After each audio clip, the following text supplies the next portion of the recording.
Hello, my dear students who are most welcome on WS Academy.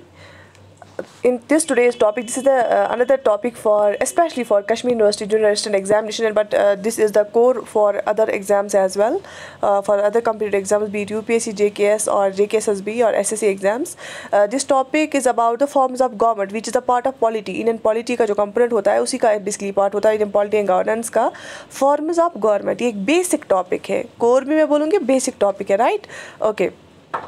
तो forms of government में आप सबको पता होगा, क्योंकि बहुत ही एक जो गवर्नमेंट वाली टर्म है ना, ये सबको पता है. एक लेमैन भी बता सकता है कि गवर्नमेंट क्या होती है, क्योंकि हम डील करते हैं गवर्नमेंट के साथ. हम गवर्नमेंट हमारे लिए बनी होती है. और जैसे स्पेशली इंडिया में हम बात करेंगे, इंडिया इज़ अ डेमोक्रेसी और इंडिया में गवर्नमेंट जो होती है एक ठीक ठाक centralized type, no doubt flag this it is a federal type, but इसमें हमारा यूनियन गवर्नमेंट एक ठीक ठाक स्ट्रॉन्ग होता है. और आए दिन आप न्यूज़ में भी गवर्नमेंट के बारे में सुनते हैं. लेकिन हम देखेंगे बेसिक फॉर्म्स ऑफ गवर्नमेंट में डिफरेंट फॉर्म्स ऑफ गवर्नमेंट. और सिर्फ ये ही नहीं, क्योंकि क्वेश्चन कहीं से भी बन सकता है. और मैं चाहती हूँ जो आप ये टॉपिक पढ़ेंगे हम यहाँ पे, इसमें कोई आपको कन्फ्यूजन ना रहे. इसलिए हम बिल्कुल बेसिक से स्क्रैच से जैसे पढ़ते हैं ना, कि जैसे हम एज इफ़ हम अपनी लाइफ के लिए सीख रहे हैं वैसे हम पढ़ेंगे.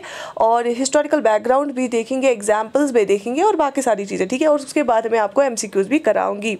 सो चलिए स्टार्ट करते हैं. Let's begin. सबसे पहला जो पॉइंट है, सबसे पहली बात आपको समझने के लिए ये है कि गवर्नमेंट होती क्या है. राइट. एक गवर्नमेंट बेसिकली होती क्या है. गवर्नमेंट में आपको पता होता है कि गवर्नमेंट कोई एक इंसान नहीं होता है. गवर्नमेंट में बहुत सारी ऑर्गेनाइजेशंस, बहुत सारे इंसान काम करते हैं. और लेकिन वही इंसान उसमेमें होते हैं जिनको आता है रूल करना. ठीक है. देखो पहले क्या होता था, मैं आपको थोड़ा सा बैकग्राउंड में ले जाऊँगी. देखो जब पहले इंसान जब होता था वो ये होता था, फूड गैदरर होता था, हंटर होता था. वो जानवरों को स्टून से मार के फिर खाता था उनको, क्योंकि उसको खाने के लिए कुछ नहीं होता. वो जंगल में रहता था, वो यहाँ से फिरता रहता था, वो एक जगह से दूसरी जगह जाता था. फिर उसके बाद क्या हुआ, कुछ टाइम के बाद इंसान ने रिवर साइडवेज में, रिवर बैंक्स पे रहना स्टार्ट किया एक जगह पे, क्योंकि वहाँ पे जो सॉइल था वो फर्टाइल था, वहाँ पे पानी अवेलेबल होता था. फिर धीरे धीरे क्या हो गया, उस इंसान डोमेस्टिकेट करना स्टार्ट किया किनको, एनिमल्स को. ठीक है. उसके बाद क्या हुआ, इंसान ने सीखा, जब उन्हें आयरन की इजाद हुई, फिर उसने सीखा कि कैसे हम जो है खोद सकते हैं ज़मीन को और उसमें बीज बोते हैं. फिर एग्रीकल्चर स्टार्ट हुआ. ठीक है. तो फिर पहले तो ज़माने में पॉपुलेशन भी कम थी और लोग एक जगह टिकते भी नहीं थे, तो गवर्नमेंट की ज़रूरत नहीं हुआ करती थी. उसके बाद जब एग्रीकल्चर स्टार्ट हुआ ना, तो लोगों ने एक जगह ठहरना स्टार्ट किया और उससे क्या हो गया, छोटे छोटे वो सेटलमेंट्स बनने लगे. और फिर देखो जब लोग एक जगह बैठने स्टार्ट किए और सेटलमेंट जैसा बना, एक विलेज जैसा बना, एक टाउन जैसा बना, फिर क्या हुआ, इसमें आबादी बढ़ने लगी. आपको पता है, अगर आप एंशिएंट हिस्ट्री की बात करेंगे तब इंडिया की आबादी इतनी नहीं थी, या इससे पहले ज़माने की बात करेंगे. लेकिन विद टाइम पॉपुलेशन इंक्रीज़ हो रहा है. एक तो हमारी जो है हेल्थ जो है वो ठीक रहती है इंसानों की, और डिजीज़ कम होने लगी. जो ओल्ड एज पर्सन है उनकी लाइफ लॉन्ग्स जो होने लगी, तो उससे क्या हो गया, आबादी जो है डेथ रेट कम हो गई और आबादी इंक्रीज़ होने लगी. राइट. जब आप देखो एक टेरिटरी में पहले 10 इंसान थे. अब मुझे बता, 10 इंसान में झगड़ा होने का ज़्यादा खतरा है या 100 या 1000 इंसानों में? 1000 इंसानों में ज़्यादा तरह के झगड़े हो सकते हैं. अब उन झगड़ों को ठीक करने के लिए, उन झगड़ों में सुलह करने के लिए, या ऐसी ट्रेड को बरकरार रखने के लिए, ठीक है, डिफरेंट एंगल से इन लोगों को मेनटेन करने के लिए, इसमें कुछ लोग होंगे जो बहुत कमज़ोर होंगे, जो काम नहीं कर पाएंगे, अब उनको खाना प्रोवाइड होना चाहिए. तो एक ये निज़ाम चलाने के लिए गवर्नमेंट का होना बहुत ज़रूरी है. अब पहले ज़माने में पहले गवर्नमेंट की ज़रूरत नहीं थी, लोग एक जगह से दूसरी जगह जाते थे, फिर एग्रीकल्चर स्टार्ट किया, फिर एक जगह रहने लगे. फिर क्या होता था, काम जिसके हाथ में, जिसके अंडर जो ओनर होता था ना, लैंड लॉर्ड होता था, उसका ज़्यादा चलता था. तो पहले ज़माने में क्या होता था, जो फिर एग्रीकल्चर के बाद जो बड़े बड़े ज़मींदार होते थे उनकी बहुत चलती थी. अगर वो कोई बात बोलती थी वो लॉ का काम करती थी. लेकिन फिर क्या हुआ, इंडस्ट्रियल रेवोल्यूशन आया. इंडस्ट्रियल रेवोल्यूशन जब आया, फिर बहुत सारे जो ट्रेडर्स थे, कैपिटलिस्ट थे, उनकी चलने लगी. फिर टाइम क्या हुआ, डेमोक्रेसी स्टार्ट हो गई. ठीक है।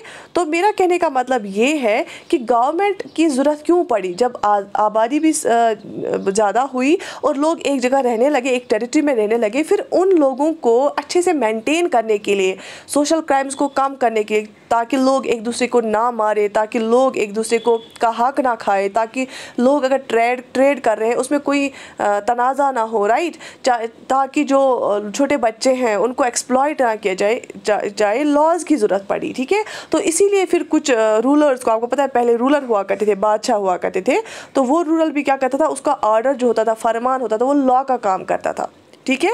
तो इसीलिए सबसे पहले हम देखेंगे एक गवर्नमेंट क्या होती है। ये होता है collection of persons who has ability to rule over a region. और आपको पता था पहले ज़माने में बादशाह वो हुआ करता था जिसके पास मिलिट्री कैपेबिलिटी हो, जो बहुत जंग लड़ सकता, जो एक बहादुर होता था। तो ऐसे इंसान जो होते हैं जिनको एबिलिटी होगी एक रीजन के ऊपर रूल करने की, वो कलेक्शन ऑफ पर्सन जो उन्हीं को हम गवर्नमेंट बोलते हैं। जैसे फॉर एग्जांपल अभी जैसे हमारे प्राइम मिनिस्टर हैं, ठीक है, प्राइम मिनिस्टर आप देख सकते हैं कि जैसे हमारे अभी के प्राइम मिनिस्टर उन्होंने कितने सारे डिसीजंस लिए, उसने अपना भी आइडियाज़ रखे होंगे, जो उनके यूनियन कैबिनेट मिनिस्टर्स हैं उन्होंने अपने भी आइडियाज़ रखे होंगे, जो हमारा परमानेंट स्टाफ होता है, सिविल सर्वेंट्स होते हैं, उन्होंने अपने आइडियाज़ रखे हैं ना। लेकिन मुझे बता क्या मतलब सिविल सर्वेंट्स जब होते हैं उनमें एबिलिटी होती है, उनकी एबिलिटी चेक की जाती है, तब जाके उनको क्या किया जाता है, उनको रिक्रूट किया जाता है। जो हमारे पास यूनियन मिनिस्टर्स होते हैं, जो हमारे पास प्राइम मिनिस्टर होता है, उनके लिए क्वालिफिकेशन है हमारे पार्लियामेंट में और हमारे कॉन्स्टिट्यूशन ने एक क्वालिफिकेशन ये होती है कि एज, मिनिमम एज कितनी होनी चाहिए, है ना। और दूसरा कि लोगों के रिप्रेजेंटेटिव्स होते हैं, वो जब उनको लोग वोट करते तब जाके वो बैठते। तो दैट मीन्स कि ऐसे कलेक्शन ऑफ पर्सन्स होती है, गवर्नमेंट होती है, डिफरेंट पर्सन्स की कलेक्शन होती है जिनको एबिलिटी होती है कि वो रूल करे एक रीजन पे, ठीक है। और एक जो कंट्री होती है या स्टेट होता है या प्रोविंस होता है, एक कंट्री में एक छोटा सा जो एरिया होता है जहाँ पे एकजुट होकर लोग रहते हैं, उसी को हम टेरिटरी बोलते हैं, ठीक है, उसको हम टेरिटरी बोलते हैं। अब गवर्नमेंट क्या क्या करती है, governments are in charge of making laws, rules, regulations as well as collecting taxes and printing money. Governments के बहुत सारे काम होते हैं। गवर्नमेंट क्या करती है, एक तो ये लॉ बनाती है, आपको पता है जैसे पार्लियामेंट है यहाँ पे इंडिया में, वो क्या करता है, लॉ मेकिंग का काम करता है। रूल्स डिफरेंट चीज़ों के लिए बनाती है, रेगुलेशंस बनाती है, रेगुलेट करती हैं चीज़ों को। अच्छा, टैक्स, जैसे आपको पता है फाइनेंस मिनिस्टर क्या करता है काम, या बजट आता है हमारा, उसमें टैक्सेस का कितना, किस चीज़ पे कितना टैक्स लगाना है, कितनी इनकम पे कितना टैक्स लगाना है, या पैसे प्रिंट कराने हैं, कितने पैसे प्रिंट कराने हैं। तो ये सारा कुछ काम किसका होता है, गवर्नमेंट का होता है। तो गवर्नमेंट कोई एक आदमी नहीं होता है, इसमें डिफरेंट ऑर्गेनाइजेशंस होती है, डिफरेंट विंग्स होती हैं, और उन विंग्स में डिफरेंट लोग काम करते होते हैं, और वो जो लोग उसमें काम करते होते हैं उनके पास एबिलिटी होती है, तब जाके वो गवर्नमेंट में बैठते हैं, तब जाके वो उन पोजीशंस पे बैठते हैं, राइट। और गवर्नमेंट में एक सिस्टम बना के डिफरेंट, देखो पहले स्टार्ट में कुछ ज़्यादा लॉज नहीं होते थे हमारे पास, ज़्यादा विंग्स भी नहीं होती थी गवर्नमेंट के पास। अब विद टाइम क्या हुआ, बहुत सारे लॉज बनाए गए, नए नए डिफरेंट विंग्स बनाई गई। पहले एक ही पुलिस फोर्स हुआ करता था, अब अलग से CBI है, अब अलग से CID है, ठीक है, अलग से वुमेन विंग है, ठीक है।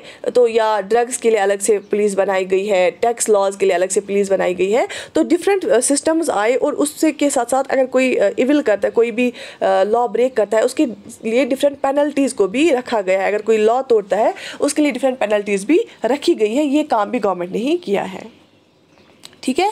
और गवर्नमेंट क्या करता है, पुलिस भी इन्होंने एक डिपार्टमेंट रखा है, सो दैट कि जो हमारे सिटीजन्स हैं, जो रहने वाले हैं, वो अगर हमने लॉ बनाया है तो वो लॉ को फिर फॉलो भी करें, ठीक है। देखो आप बोलोगे कि मैम हम क्यों बोलेंगे कि ये प्राइम मिनिस्टर, हम इसकी बात मानेंगे। देखो अगर हम ये नहीं करेंगे ना, तो यहाँ पे कोई लॉ नहीं रहेगा, लॉलेसनेस रहेगा, जंगल राज आ जाएगा। हमें इसीलिए हम चूज़ करते हैं एक कैंडिडेट को, सो दैट कि अगर हम इतनी बड़ी मिलियंस में आबादी होती है, फिर अल्टीमेटली 100 लोग जाते हैं रिप्रेजेंटेटिव्स चूज़ होके, फिर 100 लोगों के बिहाफ पे क्या करते हैं, लॉज बनाते हैं, और हम उन लॉज को फॉलो करते हैं। इसलिए हम फॉलो करते हैं, हम ये नहीं बोल सकते ये कौन होते हैं हमारे लिए लॉ बनाने वाले, नहीं। जब वो लॉ बनाएंगे और हम फॉलो करेंगे, तब हमारी कंट्री जो है, लोग जो है वो आराम से रह सकते हैं, लड़ाई झगड़ों के बगैर रह सकते हैं। हमारी गवर्नमेंट में एक विंग होती है आर्मी की, जो हमें डिफेंड करती है हमारी कंट्री को। अगर कोई और रूलर आता है या और कोई गवर्नमेंट आती है, डिफरेंट कंट्री हमारे पे अटैक करने आती है, तो हमारी आर्मी हमें बचाएगी, ठीक है, टेररिज्म होगा या डिफरेंट सीवियर थ्रेट्स होते हैं। इवन आजकल ज़माना यहाँ पहुँचे हमारे पास साइबर सिक्योरिटी है, ठीक है, क्योंकि आजकल कंप्यूटर के थ्रू भी अटैक हुआ करता है। या पहले ज़माने में बादशाह जो है वो इन्वेड करते थे एक दूसरे के कंट्री को, और उस टाइम पे भी जो है हमारे पास वेपन्स होने चाहिए, वो भी गवर्नमेंट का काम होता था देखना कि हम डिफरेंट वेपन्स लाएंगे। A government's leader may have advisors and ministers in charge of several ministries. They are collectively known as the administration. आपको पता है एक गवर्नमेंट का जो लीडर होता है, जैसे prime minister form of government India में है, यहाँ पे प्राइम मिनिस्टर जो उसके पास बहुत ज़्यादा पावर्स होते हैं, वो leader of the majority party होता है। उसके पास एडवाइजर्स होते हैं, वो उनको एडवाइस करते हैं, जैसे चीफ सेक्रेटरी होता है, प्रिंसिपल सेक्रेटरी होता है, या अपने कुछ फ्रेंड्स होते हैं। अगर ब्रिटेन में हम देखेंगे वहाँ पे किचन कैबिनेट होता है, तो उसको एडवाइजर्स होते हैं एडवाइस करने के लिए, क्योंकि एक इंसान को वो कितना करेगा पूरी कंट्री के लिए। अब उसको एडवाइजर्स होते हैं कि सर यहाँ पे हमें ऐसा लग रहा है, क्योंकि उनको एक्सपीरियंस भी होता है, हम ऐसे करेंगे। फिर उसको डिपेंड होता है कि वो किसकी सजेशन मानेगा। उसको मिनिस्टर इंचार्जेस भी होते हैं सेवरल मिनिस्टर्स के लिए, और उस जो मिनिस्ट्रीज होती हैं, डिफरेंट मिनिस्ट्रीज होती है, डिफरेंट विंग्स होती है, उनको हम कलेक्टिवली क्या बोलते हैं, एडमिनिस्ट्रेशन बोलते हैं, ठीक है। जो एडवाइजर्स होते हैं, जो सिविल सर्वेंट्स होते हैं ना, उनको एक्सपीरियंस होती है, उन्हें फील्ड में काम किया होता है, वही सिविल सर्वेंट्स जो होते हैं, सीनियर सिविल सर्वेंट्स, फिर वो बैठते हैं हेडक्वार्टर्स में, वो यूनियन मिनिस्टर्स को, प्राइम मिनिस्टर को, प्रेसिडेंट को एडवाइस करते हैं कि क्या ठीक रहेगा, क्या नहीं ठीक रहेगा, कैसा लॉ बनना चाहिए, लोग कैसे ठीक हो जाएंगे, और उसी को हम कलेक्टिवली क्या बोलते हैं, एडमिनिस्ट्रेशन बोलते हैं। अगर हम हिस्ट्री की बात करेंगे, गवर्नमेंट की हिस्ट्री की बात करेंगे कि गवर्नमेंट कब से स्टार्ट हो गई, नो डाउट ये मॉडर्न कॉन्सेप्ट है, लेकिन पहले ज़माने में अगर हम देखें, the first minor city states formed some 5000 years ago, 5000 साल पहले ये स्टार्ट हुआ कॉन्सेप्ट गवर्नमेंट का। उनमें कुछ सिविलाइजेशन है, जैसे Sumer civilization, ancient Egypt, Indus valley civilization, yellow river civilization जो है, ये डिफरेंट सिविलाइजेशन है जो वहाँ पे कॉन्सेप्ट हुआ स्टार्ट गवर्नमेंट्स का। क्योंकि आपने देखा होगा मिस्र में, जो इजिप्ट में पहले सिविलाइजेशन होती थी, उसमें ट्रेड रिलेशंस हमारी इंडिया के साथ होती थी। इंडस सिविलाइजेशन बहुत मशहूर है ना, या येलो रिवर सिविलाइजेशन है, had grown into larger governor territories by the 3rd to 2nd million BC। तो फिर ये जब स्टार्ट हुई ये सिविलाइजेशन, फिर भी इनमें भी बहुत अच्छे से गवर्नेंस चलती थी, इनको गवर्न किया जाता था, टैक्सेस लगाए जाते थे, ठीक है, रूल्स बताए जाते थे ट्रेड एंड इसके लिए, कॉमर्स के लिए, ठीक है। अच्छा, agriculture and water management initiatives aided in the formation of government. A chief of a tribe was occasionally elected to lead his tribe by different rights and tests of strength, often with the help of a council of senior tribesmen. देखो पहले ज़माने में क्या होता था, एक एक tribe जो थे, एक एक जाति के लोग एक एक एरिया में रहते थे, फिर वो अपना लीडर चुनते थे। लेकिन उस लीडर को कैसे चुना जाता था, उसमें भी कुछ टेस्ट हुआ करता था कि हम किसको अपना लीडर मानेंगे। या तो उसके पास बहुत दौलत होगी, बहुत ही पावरफुल होगा इकोनॉमिक वाइज, या तो उसमें बहुत मिलिट्री कैपेबिलिटी होगी, या तो बहुत ही लोगों के काम आता है, या फिर पहले ज़माने में फाइट हुआ करती थी, जो जीतेगा वही लीडर बनेगा। तो ऐसे भी हुआ करता था पहले। फिर इनकी पॉपुलैरिटी आगे आगे जो है विद टाइम बढ़ती गई, गवर्नमेंट्स की पॉपुलैरिटी। आपको पता है पहले ज़माने में कुछ ऐसे रूलर्स भी थे, कुछ ऐसे गवर्नमेंट्स भी थी जो अपने लोगों पे जुल्म करते थे। फिर या कुछ चीज़ें ठीक थी उनकी, कुछ चीज़ें ठीक नहीं थी। उसके बाद क्या हुआ, English glorious revolution, American revolution, French revolution, all contribute to the rise of representative government.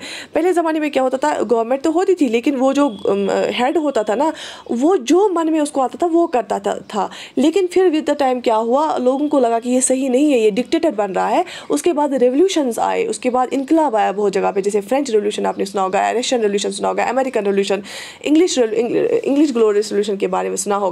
वहाँ पे क्या हुआ, फिर ये बोला गया कि नहीं, रूलर तो ठीक है, लेकिन ऐसी गवर्नमेंट होनी चाहिए जो कि सिर्फ खुद की मनमानी नहीं करेगा, जो लोगों का सोच के चलेगा।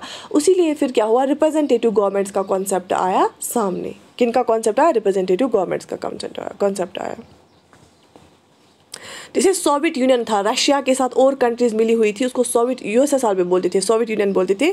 वो पहली सबसे बड़ी कंट्री थी जिसको कम्युनिस्ट चलाते थे, जो बोलते थे कि वर्कर जो होते हैं, काम करने वाले जो होते हैं, वही लीड करेंगे, ठीक है।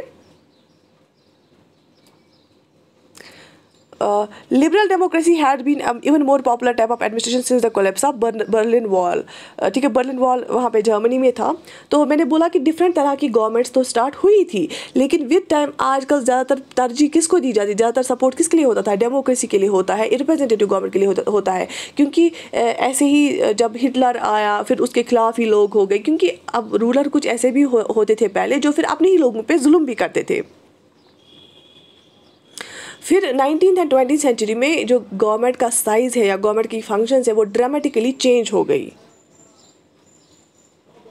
क्योंकि क्या हुआ, फिर प्राइवेट फैक्ट्रीज़ भी आई, कॉरपोरेट वर्ल्ड भी आया, ठीक है, मिल्स भी आई, वहाँ पे रूल्स एंड रेगुलेशन करने पड़े, राइट। और पहले ज़माने में गवर्नमेंट इतना नहीं करता था, आज के ज़माने में गवर्नमेंट वेलफेयरिस्टिक अप्रोच अपनाता है। वेलफेयरिस्टिक अप्रोच का मतलब होता है जो बुजुर्ग लोग होते हैं, जो औरतें होते हैं, जो छोटे बच्चे होते हैं, उनके लिए स्कीम्स लाई जाती हैं। देखा जाता है जो एडोलसेंट गर्ल्स होती हैं उनके लिए न्यूट्रिशियस डाइट देते हैं आंगनवाड़ी सेंटर्स पे, जो बच्चे होते हैं उनके लिए फ्री एजुकेशन देते हैं। जो देखो वन हेल्थ कार्ड स्कीम जो होता है, जो Ayushman Bharat scheme government of India ने लाई कि गोल्डन कार्ड आपका बनता है, आपका फ्री इलाज होता है, ठीक है। तो ये वेलफेयरिस्टिक अप्रोच होता है जब गवर्नमेंट लोगों के वेलफेयर के लिए खर्चा करेगी, ठीक है। तो systems of government can be divide into two main categories, ठीक है। तो जो डिफरेंट सिस्टम्स हैं हमारी दुनिया में, पूरी दुनिया में जो देखे जाते हैं, बड़े बड़े सिस्टम्स हैं गवर्नमेंट्स के, डिफरेंट गवर्नमेंट्स हैं। तो मेन जो कैटेगरीज है इन दो गवर्नमेंट्स को हम दो कैटेगरीज में बांटते हैं। वो क्या है, democratic type of government and non democratic type of government. दो तरह के गवर्नमेंट है, डेमोक्रेटिक, नॉन डेमोक्रेटिक, ठीक है। तो हम इन डिटेल जाएंगे, एक एक टाइप देखेंगे आगे जाके कि ये क्या होता है, ठीक है। आप देख लीजिए, पहला है डेमोक्रेटिक टाइप ऑफ गवर्नमेंट, ये भी एक टाइप ऑफ गवर्नमेंट है। दूसरा है non democratic of type of government, ये भी डेमोक्रेटिक, और अदर टाइप्स, डिफरेंट टाइप्स भी है इसके साथ।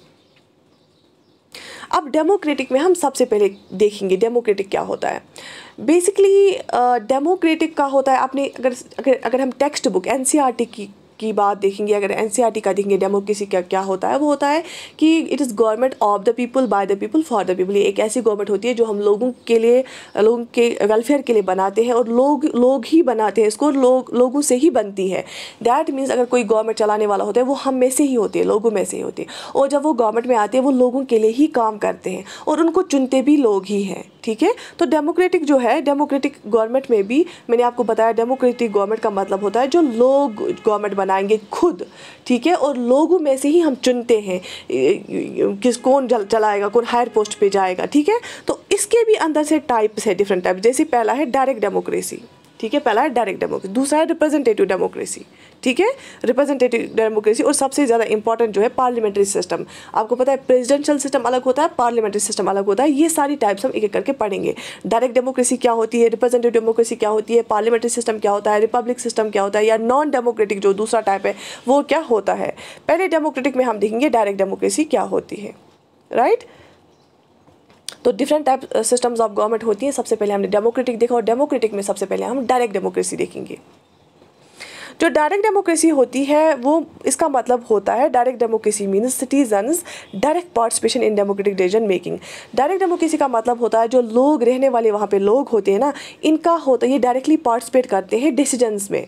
फॉर एग्जाम्पल अगर हमें कोई लॉ बनाता है, डायरेक्टली लोग बनाएंगे, लोग डायरेक्टली डिसीजंस मेक करेंगे, लोग डायरेक्टली डिसीजंस लेंगे, लोग खुद डिसीजंस लेते हैं, तो उसी को हम डायरेक्ट डेमोक्रेसी बोलते हैं, जहाँ पे सिटीजन्स डायरेक्ट पार्टिसिपेट करते हैं डेमोक्रेटिक डिसीजन मेकिंग में। कि जब जो भी यहाँ पे सिटीजन है उसको हक मिलता है, आप भी पार्टिसिपेट कर सकते हैं। अगर कोई लॉ बनाना है, हर एक बंदा जो है उसमें पार्टिसिपेट करेगा, क्या हमें लॉ बनाएंगे या नहीं बनाएंगे, कौन सा लॉ सही है, कौन सा लॉ सही नहीं है।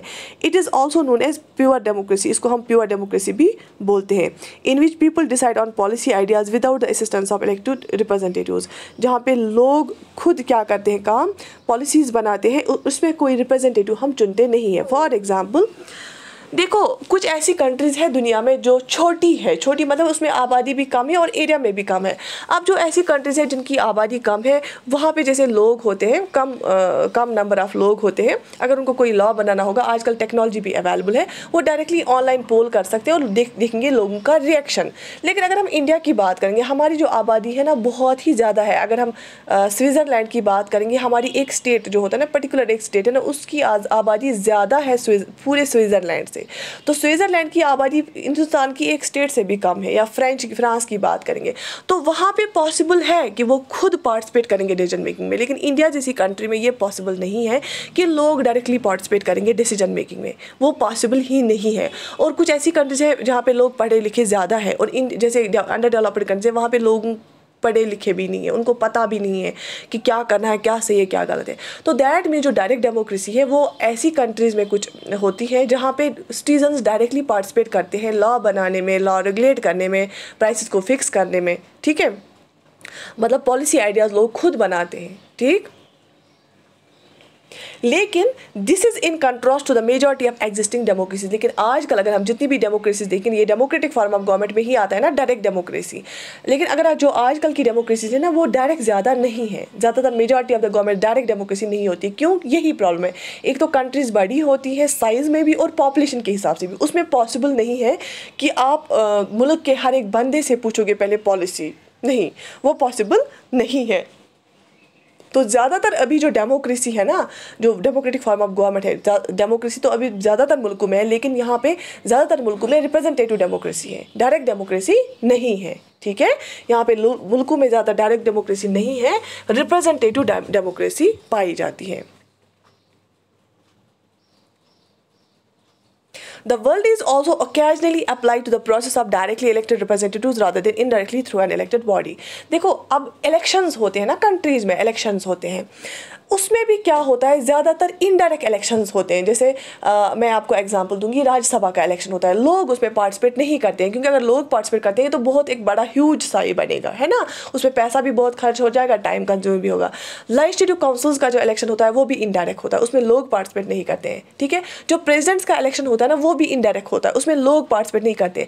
आपने देखा होगा, आप यहाँ पे इंडिया में रह के किस किस इलेक्शन में वोट देते हैं, एक तो लोकसभा इलेक्शन में और स्टेट असेंबली इलेक्शन में, है ना, इन्हीं दो इलेक्शन में वोट देते हैं, या पंचायत या म्यूनसिपलिटीज का इलेक्शन जो होता है। बाकी प्रेसिडेंट के इलेक्शन में कभी आप लोगों ने वोट किया है? नहीं ना किया है ना। राज्यसभा के लिए कभी आपने वोट किया है? नहीं किया है ना। तो इन इलेक्शंस को क्या बोलते हैं हम? इनडायरेक्ट इलेक्शंस बोलते हैं। तो क्यों ये इनडायरेक्ट इलेक्शंस होती है? इसी वजह से, क्योंकि अब जो है पॉपुलेशन ज़्यादा बढ़ती जा रही है, कम्प्लेक्सिटी ज़्यादा बढ़ती जा रही है और साइज़ बहुत बड़ा होता है कंट्रीज़ का, तो पॉसिबल नहीं है कि हर एक इलेक्शन में लोगों को इन्वॉल्व किया जाए और हर एक इलेक्शन में डायरेक्ट किया जाए। एक होता है फॉर्म ऑफ गवर्नमेंट, उसमें हमने सबसे डेमोक्रेटिक पढ़ा पहले और डायरेक्ट डेमोक्रेसी पढ़ी, और उस डायरेक्ट डेमोक्रेसी में हमने देखा कि मेजॉरिटी ऑफ द जो कंट्रीज़ है वर्ल्ड में वो ज़्यादातर डायरेक्ट डेमोक्रेसीज नहीं है, वो रिप्रेजेंटेटिव डेमोक्रेसीज है। अब रिप्रेजेंटेटिव डेमोक्रेसी जैसे इंडिया में है, वहाँ पे भी हम देखते हैं कि इलेक्शंस भी क्या होते हैं, इनडायरेक्ट होते हैं। इलेक्शंस भी डायरेक्ट नहीं होते हैं सारे।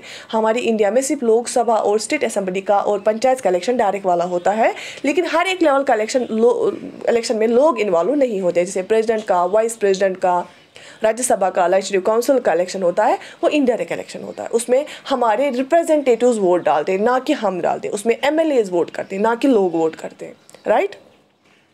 डायरेक्ट डेमोक्रेसी का कॉन्सेप्ट, डायरेक्ट डेमोक्रेसी को हम प्योर डेमोक्रेसी भी बोलते हैं और उसको हम पार्टिसिपेटरी डेमोक्रेसी भी बोलते हैं, क्योंकि डायरेक्ट डेमोक्रेसी प्योर डेमोक्रेसी इसलिए होती है उसमें लोग डायरेक्टली पार्टिसिपेट करते हैं, हर एक बंदा पार्टिसिपेट करता है। Is a form of governance in which choices about laws and policies are made directly by the people. तो एक ऐसी गवर्नमेंट है जहाँ पे कौन सी पॉलिसी बनाना है, कौन सा लॉ बनाना है, डायरेक्टली कौन चूज़ करता है, लोग चूज़ करते हैं। Every legislation policy bill is only enacted in this type of government if it is voted by all of the country's residents। तो अगर इस कोई भी बिल होती है उसमें इस डायरेक्ट डेमोक्रेसी में कंट्री के सारे रेजिडेंट्स वोट करने चाहे, तब जाके हम कोई बिल बना सकते हैं, कोई लॉ बना सकते हैं। Here all members of government gather to raise concerns and hold talks in order to reach a conclusion that is acceptable to everyone। यहाँ पे जो होते हैं all members of the government gather to raise concerns and hold talks in order to reach a conclusion। जो direct democracies होती है ना, उसमें कुछ कुछ ऑर्गेनाइजेशंस होती हैं गवर्नमेंट की, लेकिन वहाँ पे किया वही जाता है जो हर एक बंदा जो चाहेगा। जब तक ना सारे मतलब मेजॉरिटी आप देखोगे लोग पार्टिसिपेट करेंगे और फिर मेजॉरिटी देखेंगे कि वोट क्या कर रही है, क्या हमें टैक्सेस को इंक्रीज़ करना है, तो उस वहाँ पे डायरेक्ट डेमोक्रेसी में लोग ये डिसाइड करेंगे क्या हमें वाटर बिल लानी है, क्या हमें व्हीकल्स बिल लानी है, क्या अमेंडमेंट करना है, तो लोग डायरेक्टली डिसाइड करेंगे। इसलिए इसको हम प्योर डेमोक्रेसी भी बोलते हैं और पार्टिसिपेटरी डेमोक्रेसी भी बोलते हैं। As a result citizens have a direct say in the formulation of laws and the issues that affect them. तो वहाँ पे क्या होता है, जो वहाँ रहने वाले होते हैं ना, जो वहाँ के सिटीजन्स होते हैं, उनका क्या होता है, उनका माना जाता है, उनका डायरेक्ट कंट्रीब्यूशन होता है लॉ मेकिंग में। और क्यों, जो लॉज बनते हैं ना वो लोगों के लिए बनते हैं, है ना, और जो वो लॉज बनाते हैं ना उनका इफेक्ट भी फिर उन्हीं को उठाना पड़ता है ना, लोगों को ही। तो वो खुद ही बनाते हैं, खुद ही उन पे ही वो उसका इफेक्ट होता है। Direct democracies can function through citizen assemblies, referendums and initiatives. अब ये काम कैसे करती हैं डायरेक्ट डेमोक्रेसीज? ये काम करती हैं सिटीजन असेंबलीज के थ्रू, या तो सिटीजन असेंबल हो जाएंगे कहीं पे, या रेफरेंडम करेंगे, या इनिशिएटिव्स लेंगे in which voters vote on issues rather than politicians और पार्टीज। तो यहाँ पे वोटर्स क्या करते हैं, यहाँ ये क्वेश्चन आ सकता है, डायरेक्ट डेमोक्रेसी में वोटर्स वोट करते हैं इश्यूज पे कि प्रॉब्लम क्या है, हम वो वोट डालेंगे। अगर यहाँ पे फॉर एग्जांपल चाइल्ड क्राइम ज़्यादा हो रहा है तो ये वोट करेंगे, एक बिल लाएंगे, उसमें पेनल्टी को इंक्रीज करेंगे, सारे लोग उसी इशू पे वोट करेंगे, ना कि ये पॉलिटिशियंस पे वोट करेंगे, पॉलिटिशियंस को वोट देंगे या किसी पार्टीज को वोट देंगे। ये इश्यूज पे वोटिंग करते हैं, ठीक है। ये वोटर्स वोट करते हैं इश्यूज़ पे कि अभी अगर ये इश्यूज है, रेप केसेस हो रहे हैं, उसके लिए एक बिल लानी है, तो वोट करेंगे कौन? लोग बोलेंगे, लोग वोट करेंगे डायरेक्टली। ये नहीं हमारी तरह की जो हमने चुना हुआ है कोई रिप्रेजेंटेटिव और पार्लियामेंट में बिल लाई जाती है वो पास करते हैं, नहीं, यहाँ पे लोग पास करेंगे, ठीक है। बात समझ में आ गई? डायरेक्ट डेमोक्रेसी में वोटर्स जो होते हैं, सिटीजन्स होते हैं, वो पॉलिटिशियंस या पार्टीज़ को वोट नहीं करते हैं, वो इश्यूज़ पे वोट करते हैं, ठीक है, बिल्स को पास करते हैं। Although direct democracy can be viewed as a full-fledged system of political institutions, it is more commonly associated with certain decision-making institutions within a larger system of representational democracy in modern times. आपको मैंने बोला modern times में ज़्यादातर direct democracy का concept नहीं है, although ये full-fledged political system अभी भी बहुत सारी countries में पाया जाता है, लेकिन ये अभी भी वहाँ पे क्या बोला जाता है, decision-making institutions सेटअप किए गए हैं और वहाँ पे थोड़े से representative democracies भी पाई जाती है। तो जो अभी डायरेक्ट डेमोक्रेसी वाली कंट्रीज है वहाँ पे रिप्रेजेंटेटिव्स भी पाए जाते हैं, लेकिन डिसीजन मेकिंग में लोग पार्टिसिपेट करते हैं, इन डिफरेंट इंस्टीट्यूशंस के थ्रू डिसीजन मेकिंग इंस्टीट्यूशंस बनाए गए हैं, तो लोग पार्टिसिपेट करते हैं। इन शॉर्ट में आपको ये बताना चाहूँगी, पहले हमें गवर्नमेंट की ज़रूरत नहीं थी, जितने जितने हमने मॉडर्नाइज करना स्टार्ट किया, लोगों ने एक जगह रहना स्टार्ट किया, कंट्रीज विलेजेस बने, टाउन्स बने, सिटीज़ बने, स्टेट्स बने, प्रोविंसेस बने, टाउन्स बने, कंट्रीज़ बनी, तो हमने बाउंड्री सेटअप की, तो हमें अपने डिफेंस के लिए डिफरेंट विंग्स खोलनी पड़ी, गवर्नमेंट बढ़ गई, वेलफेयरिस्टिक अप्रोच लाया गवर्नमेंट ने, नीड्स हमारी बढ़ गई, आजकल कंप्यूटराइजेशन का ज़माना है, साइबर अटैक्स हो रहे हैं, उसके लिए सिक्योरिटी चाहिए। तो फिर क्या हुआ, डिफरेंट सिस्टम ऑफ गवर्नमेंट्स आए, ठीक है, डिफरेंट सिस्टम्स ऑफ गवर्नमेंट्स आए, और डिफरेंट सिस्टम्स ऑफ गवर्नमेंट्स जब आए तो डायरेक्ट डेमोक्रेसी, एक डेमोक्रेटिक गवर्नमेंट्स आए, दूसरे होते हैं नॉन डेमोक्रेटिक। अब डेमोक्रेटिक होते हैं जहाँ पे लोगों का मानना ज़्यादा होता है, जहाँ पे लोग फैसला ज़्यादा लेते हैं, जहाँ पे लोग वोट करते हैं, जहाँ पे लोग पार्टिसिपेट करते हैं, उसको हम डेमोक्रेटिक फॉर्म ऑफ गवर्नमेंट बोलते हैं, क्योंकि वो लोग ही होते हैं, हम में से ही लोग होते हैं जो प्राइम मिनिस्टर बनता है, जो एमएलए बनता है, एमएलसी बनता है, प्रेसिडेंट बनता है, और लोग ही वोट भी करते हैं और लोगों के लिए फिर काम भी किया जाता है। लेकिन जो ये डेमोक्रेसी होते हैं ना, इसमें भी डिफरेंट टाइप्स है। इसमें डायरेक्ट डेमोक्रेसी एक पहला टाइप है। डायरेक्ट डेमोक्रेसी में क्या होता है, हम उस पर क्या करते हैं, हम लोग इशूज़ पे खुद बात करते हैं, लोग इश्यूज, लोग फ्रेम करते हैं लॉज, लोग बिल्स पास करते हैं, लोग अमेंडमेंट के लिए वोट करते हैं, ना ही लोग उस पर ज़्यादा पार्टीज़ और पॉलिटिशियंस के लिए वोट करते हैं। वो डायरेक्ट डेमोक्रेसी होती है। लेकिन अगर हम आजकल की इसमें टाइम में देखेंगे, डायरेक्ट डेमोक्रेसीज ना ही पाई जाती हैं ज़्यादा, क्योंकि ज़्यादातर हमें इनडायरेक्ट डेमोक्रेसी से, रिप्रेजेंटेटिव डेमोक्रेसी, क्योंकि हमारी पॉपुलेशन इतनी ज़्यादा है, पॉसिबल नहीं है हर एक चीज़ में आप सारे लोगों को, सारे सिटीजन्स को इन्वॉल्व करना, ठीक है। तो आई थिंक यहाँ तक आज रखेंगे, और इंशाल्लाह आपको मैं जो है कंटिन्यू बेस पे मैं प्रोवाइड करूँगी, और हम एक एक चीज़ पढ़ेंगे। मैंने आपको बिल्कुल, आप बोलोगे कि मैम हमें तो ये ऑलरेडी पता था, लेकिन मैंने बेसिक से इसलिए स्टार्ट किया सो दैट हर एक बच्चे को पूरा ये समझ आ जाए विद अ स्मूथ फ्लो, ठीक है। Take very good care of your self and share it with your friends so that ज़्यादा मैक्सिमम लोगों को फ़ायदा मिले। Subscribe to our channel and like the video. Thank you. I wish you all the best.